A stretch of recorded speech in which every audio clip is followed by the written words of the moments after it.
When the worst I can say about this subset of classes is that I just wish we got access to them sooner, you know they're probably in a pretty good position. My name is Tom, otherwise known as Titanium Legman, and welcome back to the channel. Unicorn Overlord. Hello everyone, if you enjoy what I do, my coverage of Unicorn Overlord or the gaming sphere in general, a like on this video and a subscription to the channel would be very much appreciated. We are perilously close to breaching the 20,000 subscriber mark on this channel, which is mind-blowing to me. So a little bit of a push across the finish line, a little bit of help in reaching that goal would be infinitely appreciated. Thank you all so much.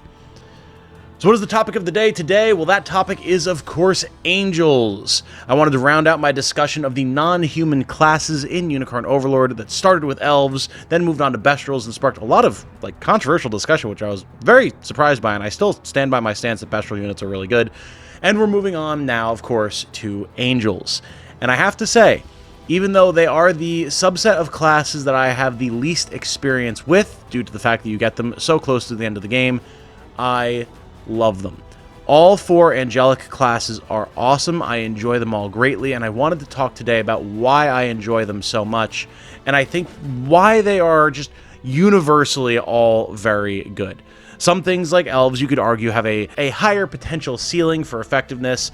Some, like bestrels, might feel more limited to some people or incredibly strong to others, but I feel like it's pretty safe to say that the angelic units are just all around very strong. So, the question is, why is that? First off, of course, is the fact that they are literally all flying units. Literally every single one of them can fly. They are all excellent squad leaders as a result because of the ability that they give you in terms of navigation, and they also have the capabilities of other types of units. Featherbows are assist type ranged, so they can ranged assist for you. Feather staves are assist type healing, so they can heal and assist from range with healing for you. We've got tanks with feather shields. We've got frontline evade tanks and damage dealers with feather swords. They've got a very well-rounded set of capabilities packed into just 4 classes. Compare that to, say, bestrels, who are definitely more limited in what they're able to do, or again, even elves, who have only 2 unique classes and 2 generic classes to their name, and all of which have a lot of versatility, but are still missing out on some things like a dedicated proper tank, or flying units, or what have you. Angels are very well-rounded in that regard, and I suppose it only makes sense that beings that in typical kind of nomenclature and mythology are the perfect being would have such a well-rounded array of things that they are capable of.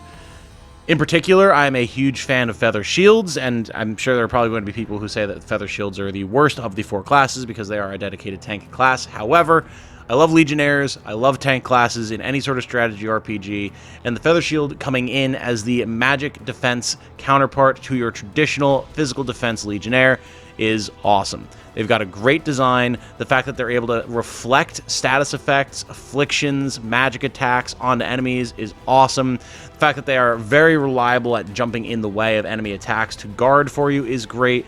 Really, their only major weakness is that when they do sacrifice, they can't actually guard, which is a shame, but it stands to reason that they would have some sort of drawback, because otherwise, if you look at their stats, magical defense is phenomenal. Physical defense, you can push pretty high with the right gear. If they were able to guard as well and guaranteed block any attack for an ally, and then also get 2 passive points out of it, they'd be indestructible. So that it stands to reason that that weakness is there. Then, of course, the fact that they can wield swords, shields, 2 accessory slots, they're just great all around. I adore them so much. They are a ton of fun to use. Then the fact that you have feather staves, who are able to do all sorts of healing, overhealing, HP restoration, increasing the amount of healing that you get when you're healed, give allies the ability to resist a lethal blow. Hello? Yes, let me just give up to 3 dudes the ability to just not die when they should have otherwise died. Seems pretty universally good to me. Good Valor skills with Distant Heal, Holy Breath to restore passive points and give extra HP healing, etc., etc. They're just very capable. They don't power creep traditional clerics or other support classes, other healing classes, but they have very unique and powerful capabilities that they bring to the battlefield. Featherbows, if you're far enough in the game to actually encounter them, you know how much of a terror that they can be solely because of their Shining Light ability. Inflicting blindness on a row of enemies is no joke, especially since it triggers just when an enemy uses an attack skill. Alright, well, You dared to raise your sword against me, filthy mortal. Be blinded for your hubris. And it was so. And suddenly, upon walking into Albion, anti-blind accessories became the single hottest commodity in Featherbow, or at least they did for my team. That and any way to remove or block status effects and afflictions, because, like, man, one Featherbow is in the squad and suddenly your damage just gets cut in half or worse. It's crazy. And God forbid you be fighting more than one of them, which you do very frequently.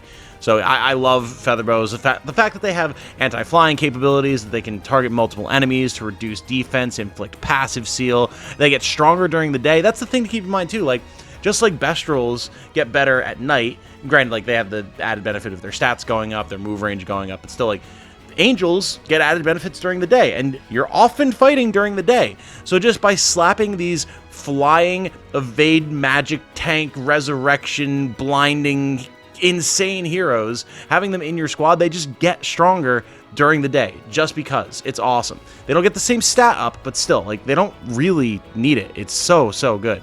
Then, of course, we have Feather Swords, and as the only example of an early game Feather unit, we actually, of course, have a bit more experience with these, even if you're only early on in the game, courtesy of Feather Sword Oclese, who you can recruit extremely early, especially if you get some extra Divine Shards by offing a filthy infidel, you know. But still, great unit. Very dodgy, very capable. They deal good damage to the enemy while increasing their own stats and reducing enemy stats, which is awesome. They are able to then consume those buffs to deal extra damage or have True Strike, thanks to things like Honed Slash or Discharge. They can give themselves extra passive points, extra initiative, extra accuracy. They can speed up allies, negating their battle wait time. Like, these are the epitome of speed in terms of their actual combat capabilities, and that's reflected at least a fair bit in their stats. They're not the fastest unit around initiative-wise, but they are insanely dodgy before you even consider the fact that they are flying, so ground-based units are going to have an even harder time hitting them. Just that fact alone makes them into excellent evade tanks and makes them a ton of fun to slap onto the front line and watch anything that doesn't have True Strike just fail to ever hit them with anything, which is awesome. I just, like, man, Angel units are so cool. They're so, so cool. I just really wish that there was a way to get more of them earlier. And that, again, is their biggest drawback and something that I do want to talk about. The fact that you have to be able to get to Albion to be able to recruit any Angel unit other than Oclese is such a huge shame. Because unlike the other nations that even if you kind of are supposed to go to, say, Drakenhold and Elheim before you go to Bastorius, if you're clever, you know what you're doing, you know some cheese strats, or you have some good use of items or squad counters, things like that, you can break into Bastorius very, very early and start recruiting Bestrels if you want them.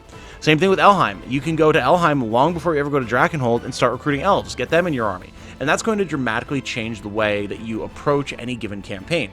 With Albion, though, you have to clear either Elheim or Bastorius to be able to go to Albion and then actually start trying to find angels to recruit. And even then, once you do, the enemies are going to far outlevel you, so you're going to be very challenged to get to the units that you want to get, depending on what it is that you're looking for.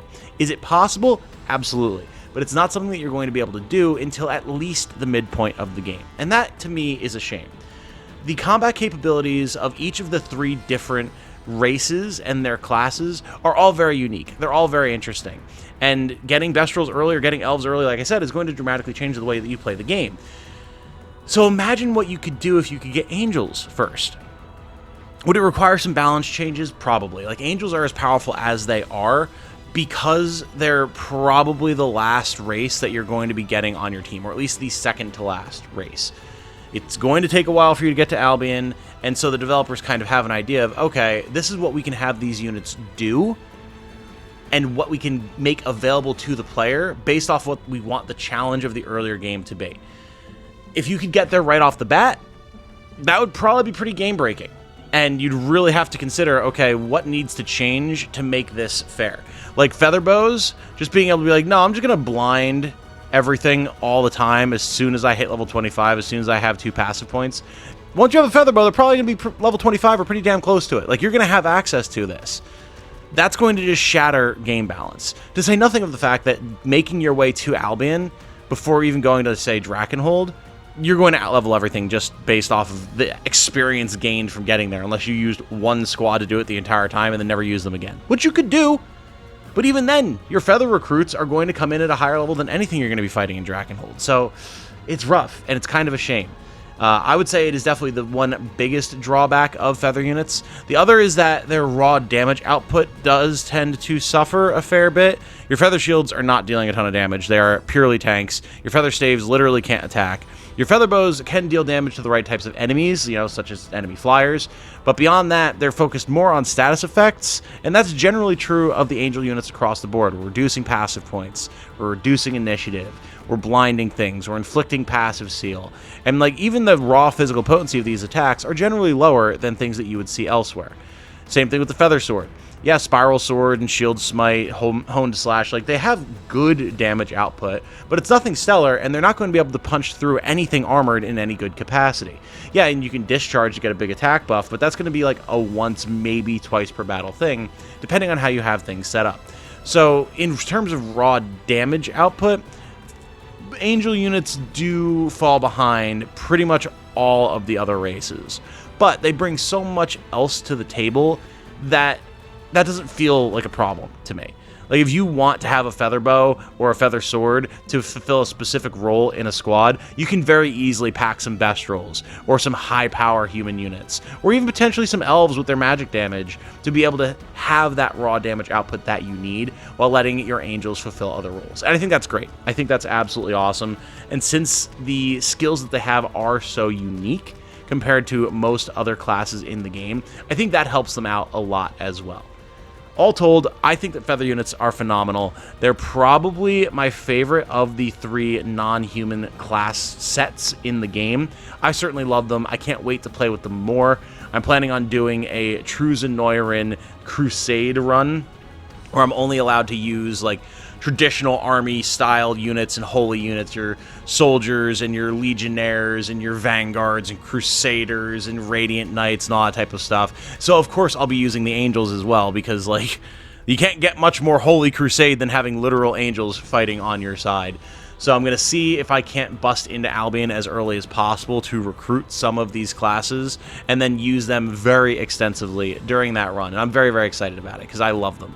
Aesthetically, I think they're super cool. Their overall culture, their voices, the way they move, their animations, it's all phenomenal. I love this type of class. I love this type of design, and I love angel units.